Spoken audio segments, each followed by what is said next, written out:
Okay guys, let's get into this unboxing. So we've got a Mavic 2 Pro with smart controller. As you can see, it's still sealed.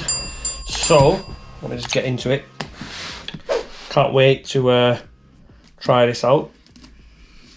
I've had DJI products since essentially drones first started getting released.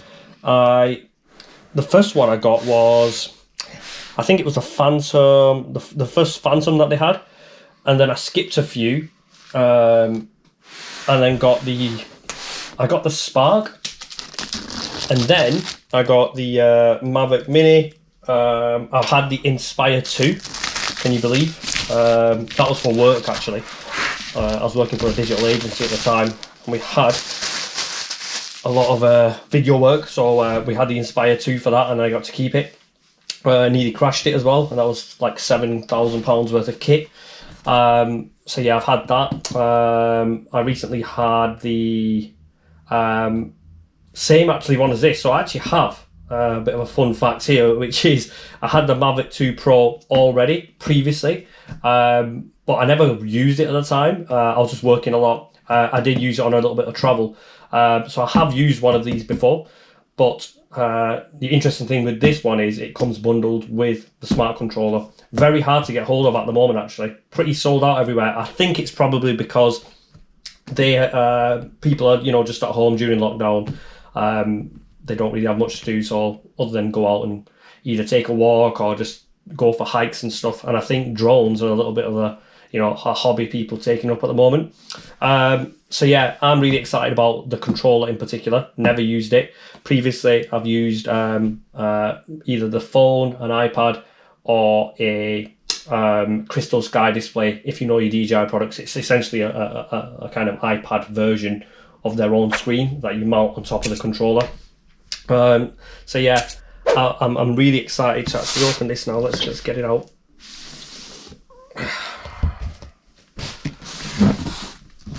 So yeah, I think I paid about £1,800 for this with the bundle. So couldn't find it cheaper anywhere else. So yeah, it's quite expensive, and this is the consumer. This is like the top line consumer drone that they do. So there's the drone itself. So this comes with, if you didn't see it on the front here, just let me get it back. Comes with, so they do. There's two versions of this. Three actually. There's three versions online there. There was the original Mavic 2. Then there was the Mavic 2 Zoom, which is still 4K, and then there was the Mavic 2 Pro. So the Mavic 2 Pro, which I've had before, I've never actually used the Zoom, is the one with, sorry, let me get this back, with the Hasselblad camera. And honestly, I've used it before.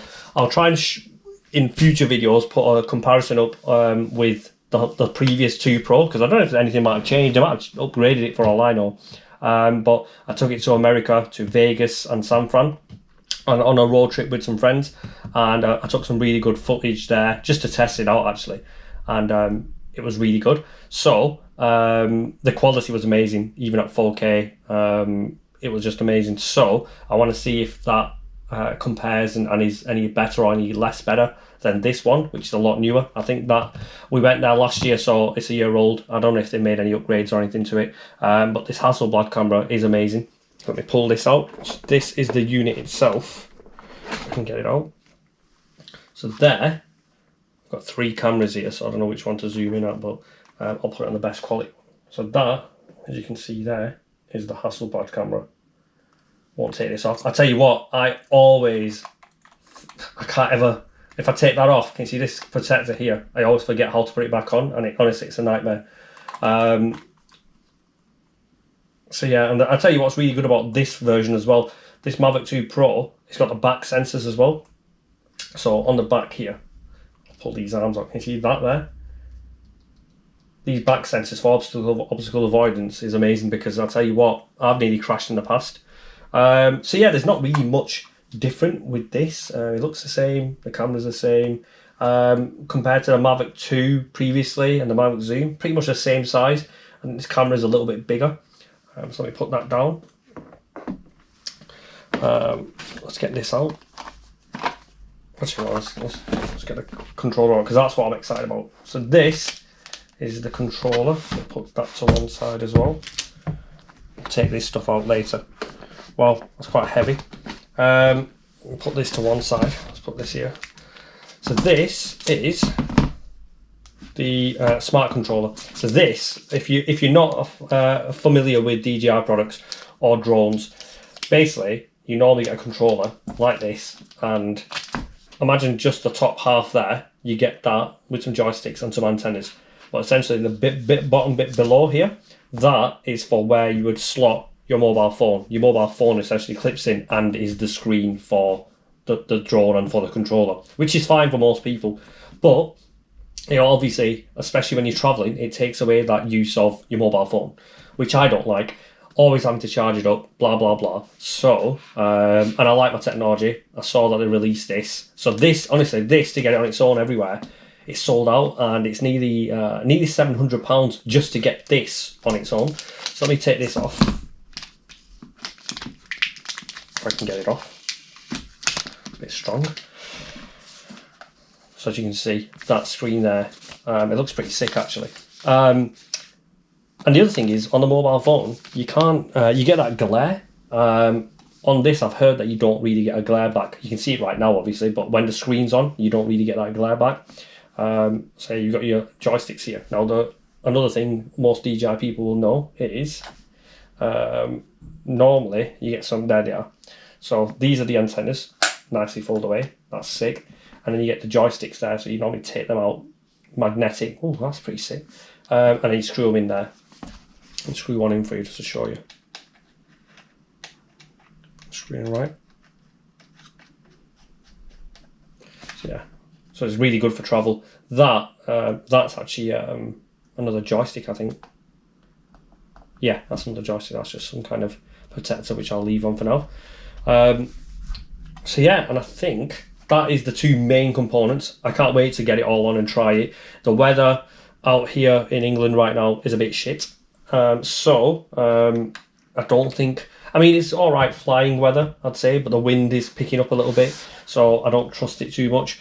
These are really good in high wind capacity situations. The Inspire 2 that I used to have, which is obviously quite a commercial, not a professional drone for professional cinematic footage, that really holds well in windy conditions. I'll tell you what didn't, the Mavic Mini, the new one, that doesn't really do that well in great wind conditions. They say it does, but I don't feel it does, especially where I live. There is a lot of wind. In summer it's not too bad. So let's just take these bits out now. I think this will probably be the charger, so yeah. So let me take this out as well, and then we'll use this as a bit of a table. Sorry if I just shook the camera. So this looks like for the charger for the smart controller.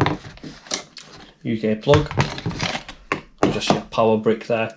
So that looks like it goes in pretty standard. I think that charges the drone as well, if I remember right. Yeah, it does. So there's that. Pop that over there. And I think in this it'll just be bits and bats, if I remember rightly, propellers. So yeah, propellers. Quite a few. And then there's another power adapter here as well.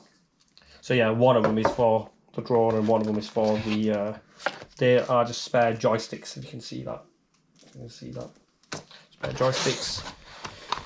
And then, if I remember rightly, I think it's a USB-C.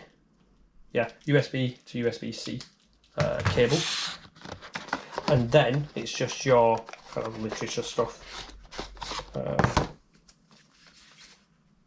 DJI Care Refresh, which I am going to get, because I'm not going to lie to you guys, when I had the Inspire 2, which is like a £7,000 to £10,000 drone, even though it was for business, it ended up becoming mine. I did crash it once, and it cost me £1,000 just to repair one of the arms, which were carbon. So it was an expensive repair. It shouldn't be that expensive for this if I was to crash it. But DJI Care Refresh, what I like about it is, I think just for like a small fee, it's quite similar to Apple Pay. For a small fee, you essentially get to replace it twice if you crash it or damage it by accident. So it's worth it. it's worth it. And I think for this one, it's like £119. So I'm definitely going to do it. So yeah, that's it really. I just want to do a quick unboxing just to show you what you get in the box, because it's quite a expensive drone, quite a nice drone, and especially with this smart controller, I can't wait to use it, and it's something new to me as well. Everything else here I've used before. So what I really want to do is I'll do a few follow-up videos, because there's so much more you can delve into with the camera, the quality. It'll be good to see this version versus the previous version, even though it's exactly the same drone, but a year apart, just to see if there's any kind of difference. And also the usage with the smart controller. So I'll do a full in-depth review, first impressions, and then comparisons. I also have footage from another drone called the Skydio, which most drone enthusiasts will know of. It's a drone that essentially it's kind of autonomous. It follows you. You don't really need a controller to use it. It essentially follows you. I was quite scared with that drone, because even though it did do quite well following me, you felt like there is no control. It can do whatever it wants. So when you were filming in quite wild conditions, it kind of made me feel like it could do anything it wants and I couldn't save it. Whereas with a DJI drone or any other drone with a controller, you feel like you could take control. Just like a Tesla, you can hold a steering wheel and take control if it's in autopilot. But the Skydio, I'll tell you what, I've got some footage from that as well, which the quality was really, really good, even though I've only got a tiny bit. But again, I want to see the quality comparison, which we'll do later on. So that's it for now, and I will get back to you with a follow-up video with my first impressions, as I said. Hopefully you guys have liked, hopefully it's a quick one. Hopefully you like the video, hopefully you like what you see, and if you like what you see, comment, subscribe. If there's anything you want to see in particular, a close-up of the drone, close-up of the, if you want me to go in on something in depth on the next video about the smart controller or the camera or anything else, comment, please subscribe, and I'll get back to you shortly.